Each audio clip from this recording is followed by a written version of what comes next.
Hola, ¿qué tal amigos? Muy buenos días, bienvenidos a su programa Descubriendo Emociones. Soy Geraldine Aguilar y el día de hoy vamos a platicar sobre el abuso sexual infantil.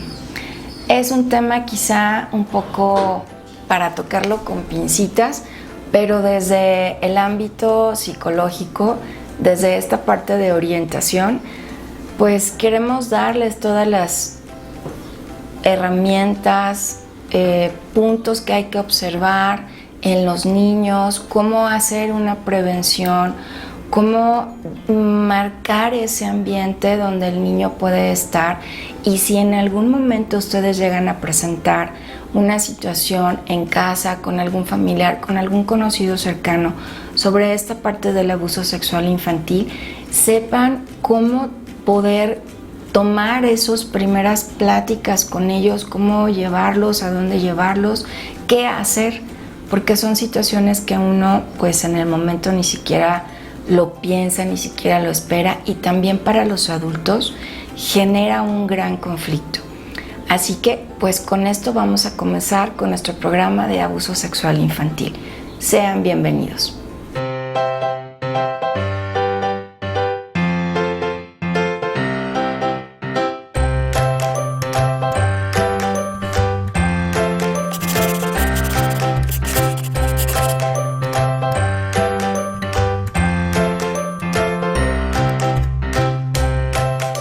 Muy bien, para este programa, que se va a hacer en dos partes, una vamos a hablar de todo lo que es el ambiente, todo lo que sucede dentro de un abuso sexual, cómo es esa parte de prevención, cómo se puede dar la ayuda, y el segundo es hablar de estos tipos o personas de abusadores, quiénes pueden ser, cómo es que se pueden acercar a los niños.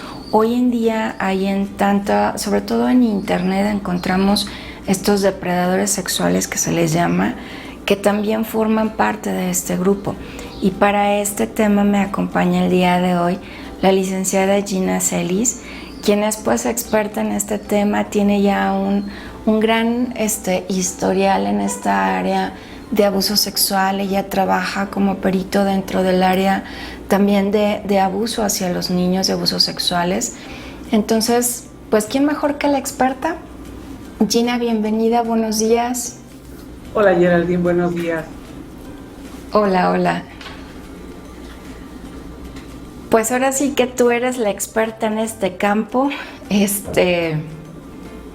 ¿Por dónde quieres que comencemos?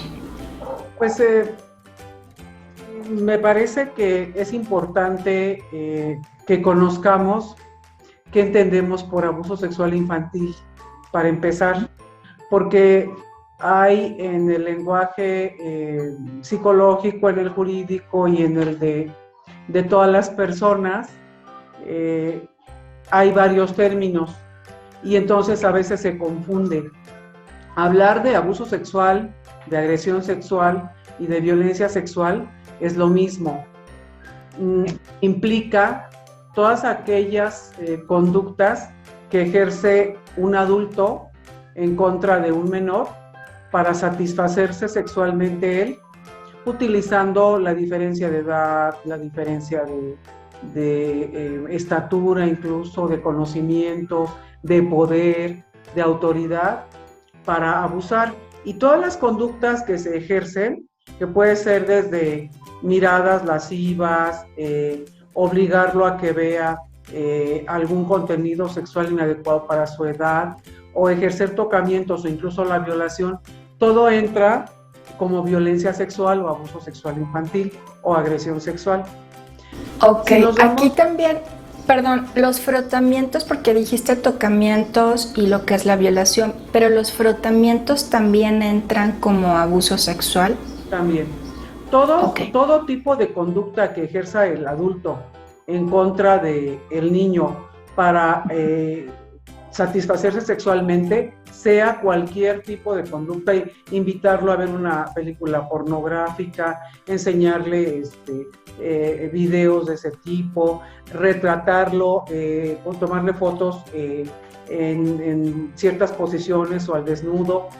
si tú te das cuenta, todo eso no implica ni siquiera tocar. Entonces, y también, por ejemplo, el niño puede ser un actor pasivo o activo. Como actor pasivo, por ejemplo, pondríamos cuando los niños están viendo cierto contenido sexual que no es adecuado para su edad y que les está enviando algún adulto haciéndose pasar por un niño. Entonces, todas estas conductas incluyen el abuso sexual infantil. Ok. O sea que, por ejemplo, no sé si te acuerdas que hace algunos años atrás comenzaron a salir algunas caricaturas con contenido sexual, o sea, eran los muñequitos de caricatura, pero salían ya completamente desnudos en posiciones sexuales y muchas veces los padres ni siquiera se daban cuenta de esto, porque eran caricaturas. Hasta que comenzaron a ver los contenidos se dieron cuenta de lo que estaba pasando. Hoy en día eso es más frecuente, pero hace algunos años atrás eso era... Pues no, o sea, ni siquiera podías pensar que en una caricatura pudieras encontrar eso. Esos contenidos son también los que utilizan o es donde el niño se vuelve esta parte pasiva. Ajá, y ahí va a depender mucho de... Para hablar de abuso sexual infantil tenemos que tomar en cuenta las asimetrías que yo comentaba hace un rato, de edad, de poder, de estatura, de jerarquía, de conocimientos, etcétera. Pero también el tipo de relación que pueda tener el niño con el agresor, el tipo de contacto que se haga, el ejercicio del poder y si la reacción es pasiva o activa.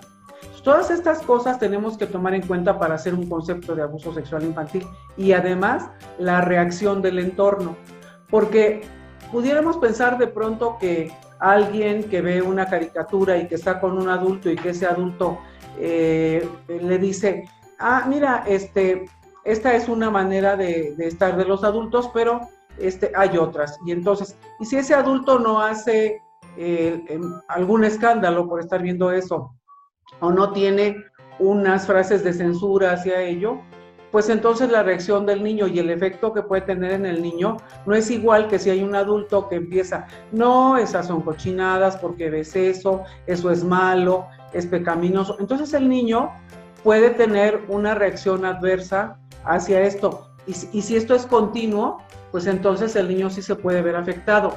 Y la afectación que pueda tener es lo que implica el abuso sexual. O sea, todos estos elementos que yo acabo de mencionar y la reacción del niño ante esto y los efectos que pueda tener incluyen el abuso. Ok, qué interesante. Estaba viendo la parte de la presentación que me mandaste con la información y realmente la estadística es, o sea, la primera que pusiste, de cada 6 minutos un niño está haciendo o sufriendo de abuso sexual. Es impresionante. Sí, desgraciadamente. Y bueno, esto es a nivel mundial. Si nosotros hablamos de México, México es primer lugar en abuso sexual infantil, en términos según la ONU, y es un paraíso sexual con menores para una fundación que se llama Pantalla en Violencia, y bueno, y es primer lugar en pornografía infantil. Entonces, pues no, es decir, no es inventado, es algo que se ha podido obtener a través de los años, cuando todas estas fundaciones y aparte los datos que tiene el gobierno, que nos han colocado en ese deshonroso primer lugar en cuanto a abuso sexual infantil. Sí, yo recuerdo hace algunos años de una persona que encarcelaron, que vivía en Cancún o Playa del Carmen, que precisamente tenía una red con otros personajes de nuestro gobierno de hace ya más de 10 años, donde él, pues a cambio de darles medicamentos o ayudarlos con prótesis, porque eran familias de escasos recursos, Entonces las familias les prestaban a sus niños porque pues él tenía una casa muy bonita donde los niños iban y jugaban, pero ya después cuando se hizo esta gran investigación donde Lidia Cacho también intervino en todo esto, en un albergue también que ella tiene para niños y niñas que son pues rescatados de estas situaciones, fue cuando se dieron cuenta, ¿no?, de todo lo que encontraron, que era un mercado de pornografía aquello y de abusos sexuales impresionante. Digo, afortunadamente el hombre está en la cárcel, pero sí fue un gran escándalo que sería hace más de 10 años, yo creo que sucedió. Y uno ni siquiera lo pensaría, pero te vas dando cuenta con el paso del tiempo cómo es más fácil acercarte a los niños y cómo los padres de alguna manera como que no toman todas las medidas de prevención. Me ha tocado papás que son muy exagerados en extremo y otros que son al contrario. Entonces aquí es esta parte donde dentro de lo que tú has trabajado, Gina, las estadísticas que tú conoces, ¿quiénes son estos personajes que tienen más, o por las estadísticas, que son los que cometen más abusos con los niños? Bueno, mira, empezaría diciendo que no hay un perfil de abusador sexual. Uh-huh. Los agresores sexuales pueden ser cualquier persona. O sea, no es eso, no es ese mito de es un desconocido que tiene algún trastorno de personalidad o mental y que entonces por eso ejerce este tipo de violencia sexual, sino son personas comunes y corrientes. En el caso de los niños, desde un 60 hasta un 80% son personas conocidas por el niño. Dependiendo de la edad del niño, cuando están pequeños, hasta un 40% pueden ser los abusadores, pueden ser los cuidadores. El papá, la mamá, el tío, el cuñado, el primo, etc. Cuando ya están más grandes, que entran a la escuela o que van a la iglesia o que están en algún centro deportivo, pues pueden ser, se inclina un poco más la frecuencia o el porcentaje hacia los maestros, hacia los sacerdotes, hacia los entrenadores deportivos. Y después de estas edades, cuando ya están ellos cercanos después de la adolescencia y cercanos a la juventud, pues pueden ser personas de la calle. Ahí sí podría ser que los abusadores fueran el tipo, los frotadores en el transporte público, los violadores que eligen a su víctima en la calle, o la oportunidad en la calle, o en el transporte, etcétera.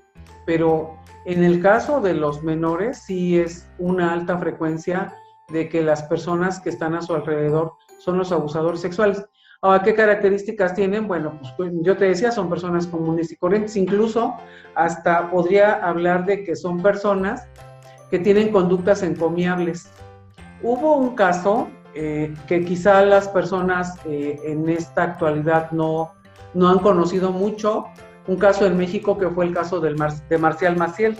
Marcial Maciel era un sacerdote. Creó una fundación que son los Legionarios de Cristo, y que ellos hicieron esta universidad, no me acuerdo cómo se llama esta universidad ahorita. La Anáhuac. La Anáhuac, muchas gracias. La Universidad Anáhuac.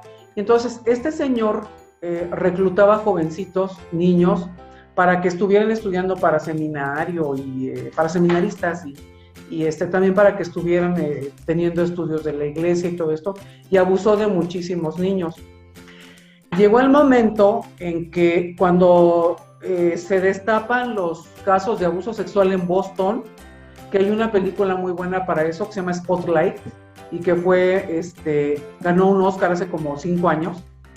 Cuando se destapan los abusos ahí, sucede que a nivel mundial hay un terremoto en relación a esto, porque Destaparlos ahí implicaba que estos sacerdotes que habían estado en Boston también habían estado en otros lugares del mundo.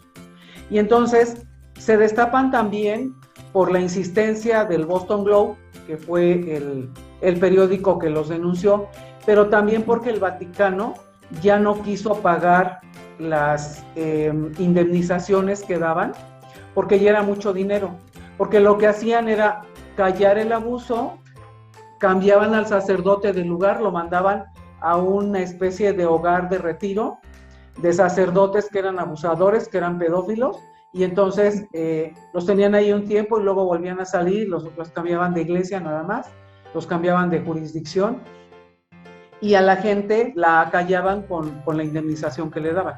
Entonces el Vaticano dejó de hacer eso, y entonces ahora ellos pueden ser juzgados igual que cualquier otro civil, porque el fuero eclesiástico era como, había como un consenso de que el fuero eclesiástico les daba a ellos la oportunidad de ser juzgados ante la iglesia nada más, pero no ante la sociedad civil, y ahora eso no es así.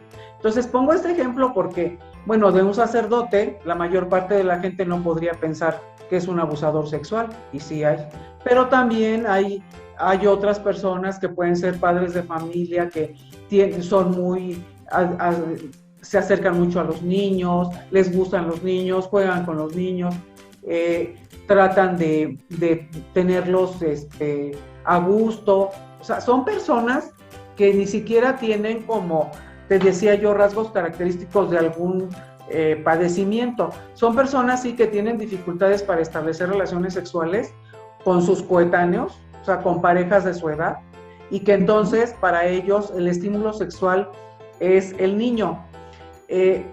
Esto ha sido, bueno, desde hace muchos años sucede, pero la sociedad no lo veía mal. Te comento el caso de Pedro Infante. Pedro Infante tenía relaciones con niñas. Irma Dorantes, cuando Pedro Infante tenía ya cerca de 40 años, se relacionó como novia con Irma Dorantes. Irma Dorantes tenía 13 años. Y tenía relaciones con otras mujeres también de menor edad, a pesar de que estaba casado, porque eso es la situación. Son personas que se casan, tienen hijos, son padres de familia responsables, etcétera, etcétera, etcétera. Pero sus relaciones interpersonales suelen no ser duraderas ni profundas. Y entonces establecen más relaciones con niños. Son personas que tienen una baja autoestima y que sí tienen una dependencia hacia las mujeres. Pero si yo te hablo de esto, pues te estoy hablando de cualquier persona. Entonces, por eso es muy recomendable que en la parte de la prevención, pues los niños sean educados en este sentido, ¿no?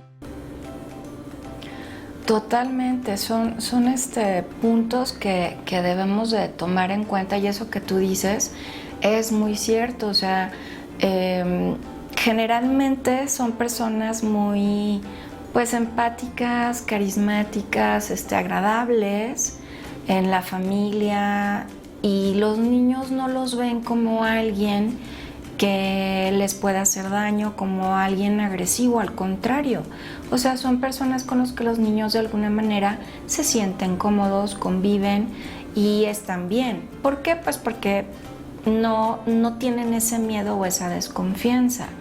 Pero esto que tú comentas, que antes no era como hoy se ve, o sea, antes era como algo más común, que se relacionaran hombres muy mayores con chicas o adolescentes, literal, y que tuvieran relaciones y no lo veían mal. Al paso de los años esto ha cambiado. ¿Por qué? Porque de alguna manera nos hemos dado cuenta que no es sano, para la persona, o sea, para la niña, estar en esa situación. O sea, que después genera muchas situaciones emocionales que vienen de esa parte, ¿no? Entonces, porque literal son niñas, o sea, todavía están en esa edad que todavía no cambian, están en esos cambios de preadolescentes y adolescentes medios. Entonces es complicado. Y me gustaría que con esto nos fuéramos a una pequeña pausa, y regresando continuamos con este tema que realmente es muy interesante para conocer un poco más de estos puntos que pues son necesarios conocerlos para poder tomar las prevenciones que sean ahora sí que pues las mejores para cada persona, para cada familia. Regresamos en un momento.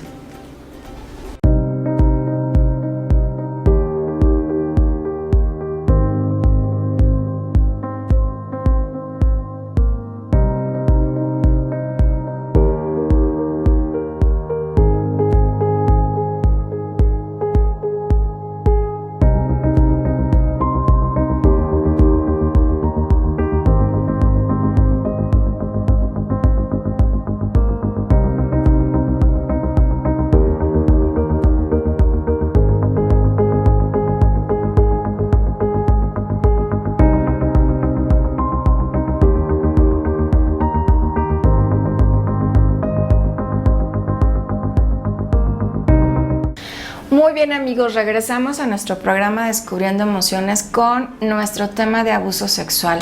Ahora vamos a platicar sobre la parte de lo que son todos los signos, todos los síntomas que presentan los niños y todo el ambiente que se genera alrededor de esta situación de un abuso sexual. Gina, ¿cuáles son como ahora sí que las pautas a tomar o a seguir, lo que tenemos que observar, qué tenemos que ver, qué está cambiando para poder darnos cuenta que algo está sucediendo? Pues mira, para hablar de las consecuencias, si es que las hay, porque hay niños que no las presentan, se tiene que hablar de los factores que son la edad, o sea, las consecuencias van a depender de la edad, del tipo de contacto que se tiene con el niño, sea físico o no, la conducta pasiva o activa, de la relación que tenga con el agresor, de la frecuencia de la que se trata y de la reacción del entorno. De eso dependen las consecuencias. Esos son los factores a tomar en cuenta. Ahora, hablando en general, con los niños preescolares, las características de los signos y síntomas tienen que ver con esta edad es muy vulnerable. Entonces, para ellos hay una alteración en todas las áreas de su vida, si es que hay consecuencias, como yo decía. Y bueno, vamos a presentar, cuando hablamos de signos y síntomas, tenemos que hablar de que hay signos y síntomas que son específicos y otros que son inespecíficos.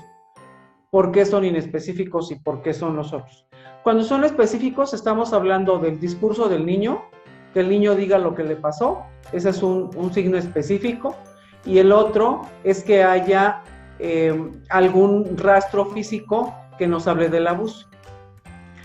Sin embargo, es muy difícil porque casi siempre cuando se habla de abuso sexual con los niños, los signos físicos solamente se encuentran cuando hay violación o cuando les dejan algunas marcas, moretones o filaciones y esto.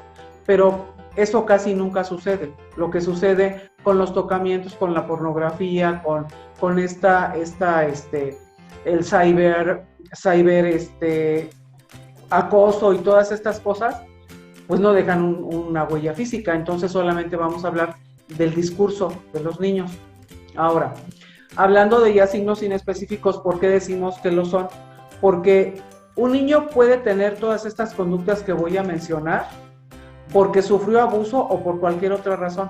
Puede ser porque se murió una persona de su familia muy querida, porque se murió la mascota, porque lo cambiaron de escuela, porque cambió su situación familiar, porque hubo un divorcio, etc. O sea, todas estas cosas que voy a mencionar pueden ser signos de abuso sexual, pero pueden ser signos de otra cosa. Y entonces uno tiene que tener muy claro, como toda esta línea del tiempo, cuando el niño empieza a presentar determinados síntomas y ver con qué se relacionan. Si no hay ningún referente, como los que acabo de mencionar, y el niño dice que tal persona lo tocó o que hizo alguna cuestión sexual con él, pues entonces los signos serían de abuso. ¿Cuáles son? En el caso de los preescolares, yo decía hace un rato, hay manifestaciones en sus rutinas diarias y alteran todas las áreas del alimento, comen mucho o no quieren comer o comen poco, duermen poco o duermen mucho, tienen pesadillas, terrores nocturnos, tienen problemas para relacionarse con los adultos, tienen muchos berrinches, están alterados en las cuestiones emocionales, lloran mucho, tienen miedo, y todas sus rutinas se alteran y las mamás se pueden dar cuenta inmediatamente porque el niño que está alterado en estas áreas pues es muy visible. Ahora, en la parte de cuando los niños ya son escolares, digamos de los 6 a los 11 años, antes de la adolescencia, los niños tienen este tipo de conductas que acabamos de mencionar, pero tienen otras también porque ya están en la escuela. Entonces, puede ser que empiecen a tener problemas escolares de bajas calificaciones, de estar como hiperactivos o francamente deprimidos en su asiento. Pueden tener conductas que los lleven a repetir lo que están haciendo con ellos, que se llaman conductas hipersexualizadas. También otras cosas, igual como decía yo hace un rato, alteración del apetito o comer mucho o comer menos o no comer, van a tener culpa y van a tener vergüenza. ¿Por qué esto no pasa con los preescolares? Porque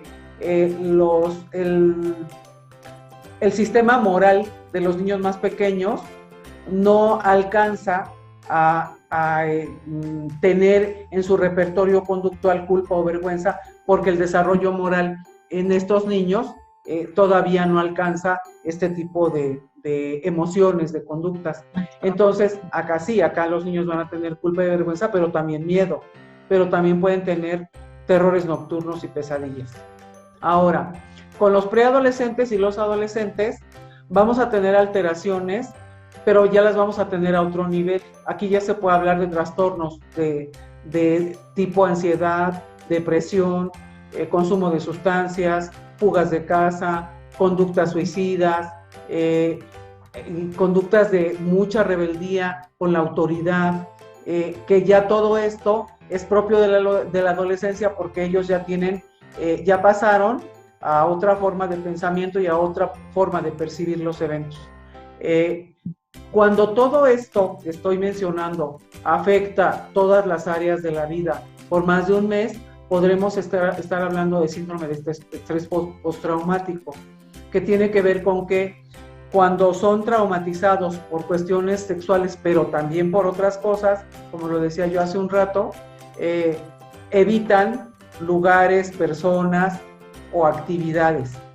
Están en una constante alerta e hipervigilancia porque están teniendo miedo de que esto les vuelva a suceder. Su percepción de las cosas se distorsiona porque ellos piensan que van a estar en peligro constante y entonces sus pensamientos son muy recurrentes acerca de, y me va a pasar, y si me pasa, no voy a salir porque si salgo me va a pasar otra vez. Tienen conductas también de rechazo hacia las cuestiones sociales o al revés, o se vuelven francamente muy abiertos y muy explícitos y entonces empiezan a hablar de lo que les pasó. Esto sucede con los preadolescentes, por ejemplo, o con los niños más pequeños. Y yo decía, si esto dura, y claro, ¿por qué se da el síndrome de estrés postraumático? Porque ellos fueron expuestos o les platicaron o vieron que otra persona fue expuesta a una situación traumática, que puede ser el abuso sexual o que puede ser cualquier otra de las cosas que mencioné hace un rato u otras que les ocasionen un trauma. Por eso yo digo que estos signos son inespecíficos y por eso hay que tener mucho cuidado en si el niño de repente dejó de comer bien, estaba bien en la escuela y empezó a ir mal, ya no duerme y grita en la noche, tiene terrores nocturnos, se orina en la cama, tiene conductas de regresión y esto no lo tenía, regresión del tipo se chupan el dedo otra vez, juegan con muñecas, o sea, hacen cosas que ya no hacían por su etapa de desarrollo y las vuelven a hacer. Entonces, y no hay ninguna situación como que se haya muerto a alguien, que les haya pasado otra cosa, podemos pensar que está siendo abusado sexualmente. Sí, todo esto que tú mencionas son puntos muy importantes, porque muchas veces cuando llegan con nosotros a consulta y comienza, obviamente los padres llegan muy pues alterados y te dicen, ¿no?, lo que está sucediendo, y cuando tú ya comienzas a jugar con el niño, a platicar con él, te das cuenta que no es lo que el papá está pensando, que a lo mejor hubo otra situación que al niño o a la niña le afectó, al adolescente, al niño escolar, que no es lo que el papá piensa que fue un abuso sexual. En ocasiones sí es, pero en otras no. Por eso esto que menciona Gina es muy interesante y hay que tomarlo en cuenta en cuanto a revisar que no haya ningún otro hecho que haya alterado ahora sí que el estado de vida del niño, de la niña, del adolescente, del niño escolar, para que se den estos cambios. Si no hay nada, entonces hay que poner atención, entonces hay que estar observando estos cambios, porque eso que tú decías de los niños preescolares es cierto, ellos lo manifiestan de una manera diferente, y cuando sí llega a suceder, pues ellos de alguna forma replican esas conductas con sus compañeritos, con los muñecos con los que juegan, o sea, están haciendo cosas que a ellos les hicieron o que ellos vieron. Entonces, aquí también es importante tomar en cuenta todas y cada una de estas cosas. En los adolescentes, recordemos que es una etapa de transición, que son pues también situaciones que van pasando, pero cuando el adolescente está siendo abusado y por alguna situación no lo expresa por miedo, por amenazas, porque ese es otro punto, Gina.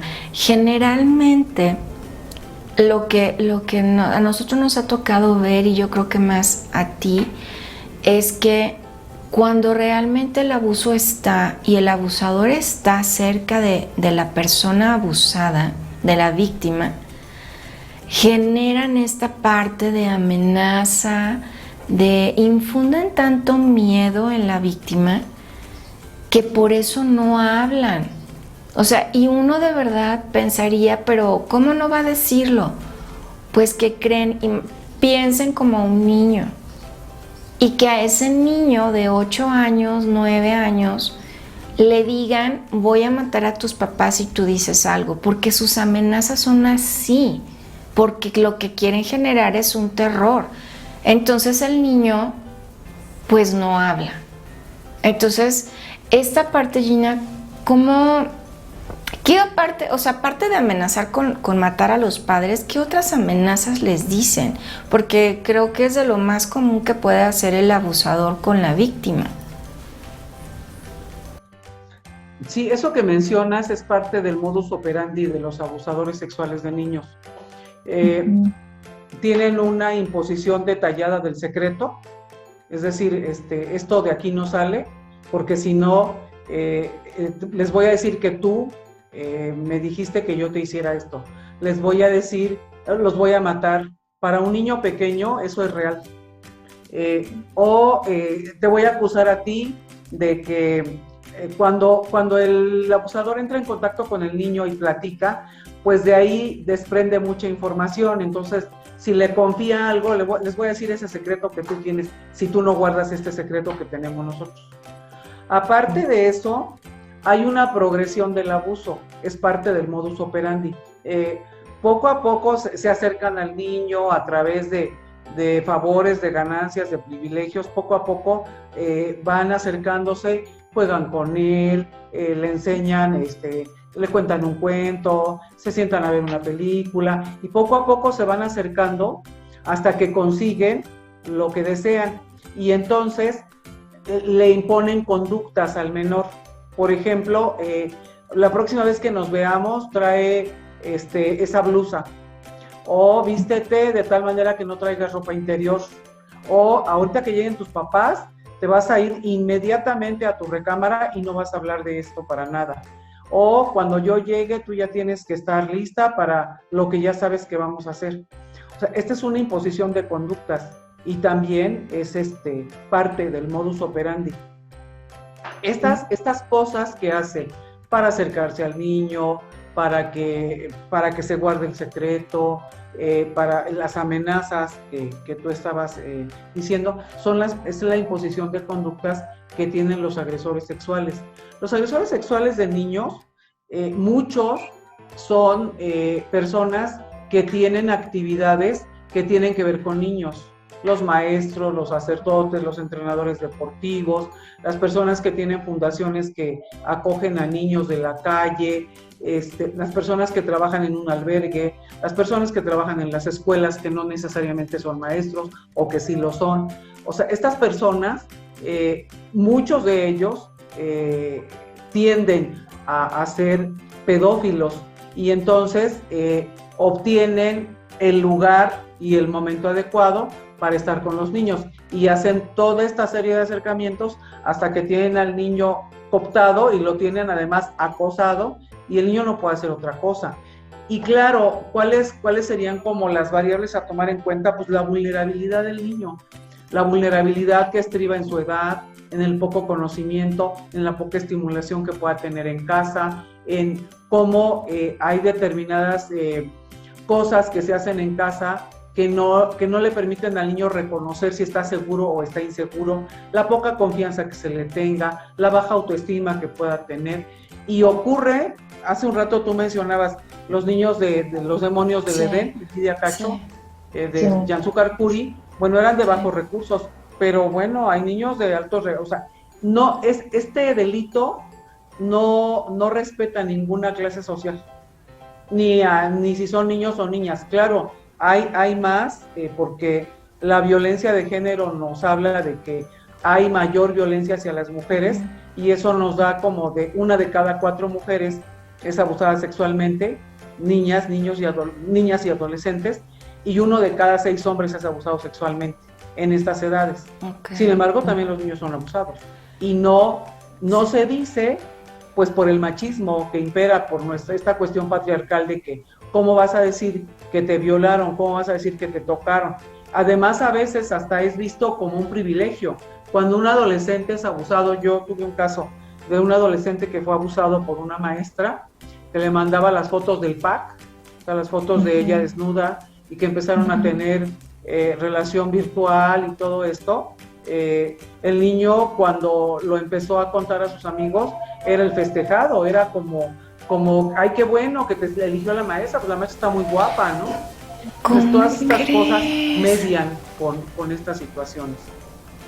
Sí, oye, es que hoy en día es una línea tan delgada entre lo que es tratar de cuidar, tratar de proteger, tratar de enseñar, entre esa línea que el abusador tiene con la víctima y esta otra parte que habla precisamente de nuestra cultura, de ese machismo, pues sí, de que fue el escogido, fue el afortunado y pues entre los hombres es muy gratificante para su ego, ¿no? Pero de alguna manera no deja de ser un delito, o sea, sigue siendo. Entonces, aquí es donde nosotros, de alguna manera, ¿qué podríamos decirles a nuestro público en esta primera parte? ¿Dónde pueden acudir? ¿Qué tienen que hacer? ¿Cuáles son como las primeras partes para poder, antes de despedir el programa? Gina, ¿qué nos puedes comentar sobre esto? Bueno, es que cuando se tiene algo así, pues hay varios niveles de atención. El primero es la prevención, ¿no? Uh-huh. Cuando ya se tiene la prevención, bueno, va dirigida a que no suceda. Y ya cuando sucede, bueno, pues entonces lo aconsejable es que se denuncie.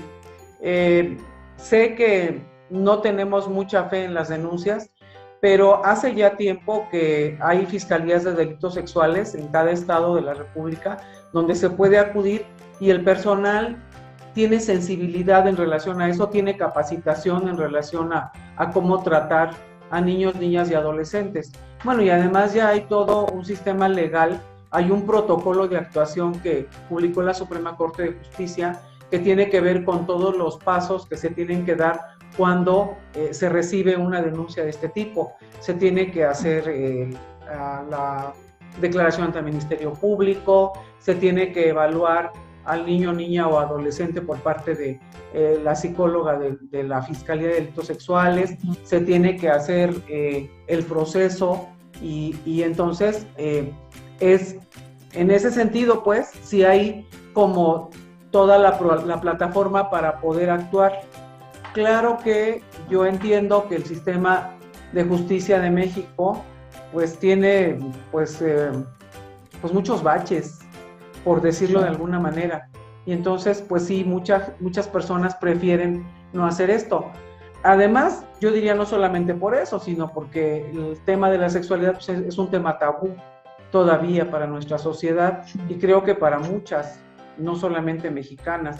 Entonces, las personas prefieren pues no hacer esto y lo malo de esta situación es que los niños hablan, no son escuchados o no se les hace caso y entonces eso deja una huella psicológica, la llamada huella psíquica del abuso sexual y que a veces tarda de 15 a 25 años en salir. Y eso lo podemos ver las personas que nos dedicamos a la psicoterapia con mujeres adultas.